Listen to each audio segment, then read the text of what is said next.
Si va con la quinta corsa dall'Arcoveggio, ancora cavalli di 3 anni sulla distanza del miglio questa volta. Carezza V, Cedro Bro, Kembai Milov, Canter Kronos, Caruso Grad, Carolina V in prima fila. Cartagena Pax, Cristalda Col, Calypso SBF, Colmi Cap, Corsaro Sun e Commander Crow in seconda.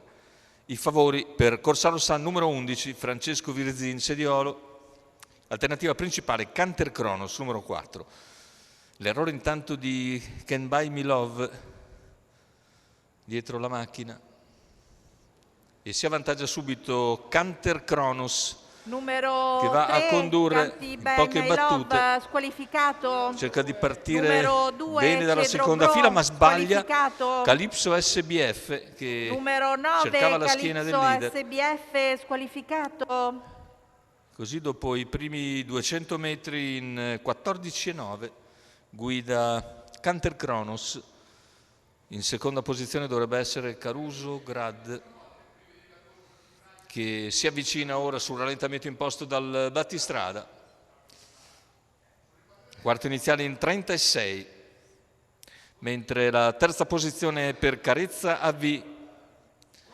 Tanto continua a graduare Canter Kronos nei confronti di Caruso Grad, Carezza AV, all'esterno invece Carolina AV. C'è il tentativo ora in terza corsia da parte di Cristalda Col.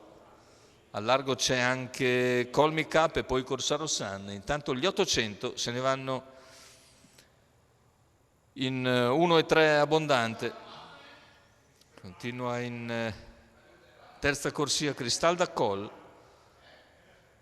e siamo al chilometro completato in 1,18,8. Cavalli ora 450 dalla conclusione, sempre in vantaggio Roberto Vecchione con Canter Kronos. Cerca di venire via ora in quarta ruota addirittura Corsaro Sun, ma allunga a questo punto il battistrada. Allunga il leader e soltanto Caruso Grad a questo punto è in grado di seguirne le mosse, mentre si lancia nuovamente a centropista Corsaro Sun, ma è ancora lontano dai primi e così ci prova Caruso Grad su Canter Kronos. Caruso Grad, ma Canter Kronos ancora energia in serbo per consolidare il vantaggio e vincere sullo stesso Caruso Grad. Terzo posto per Corsaro Sun.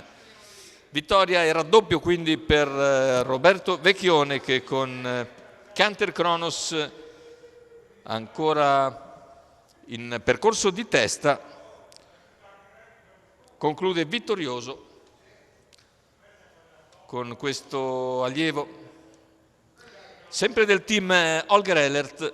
Viene a vincere nettamente. Secondo posto per Caruso Grad, che era abbastanza trascurato. Al terzo finisce il favorito Corsaro Sun per un arrivo che dovrebbe essere numericamente 4-5-11.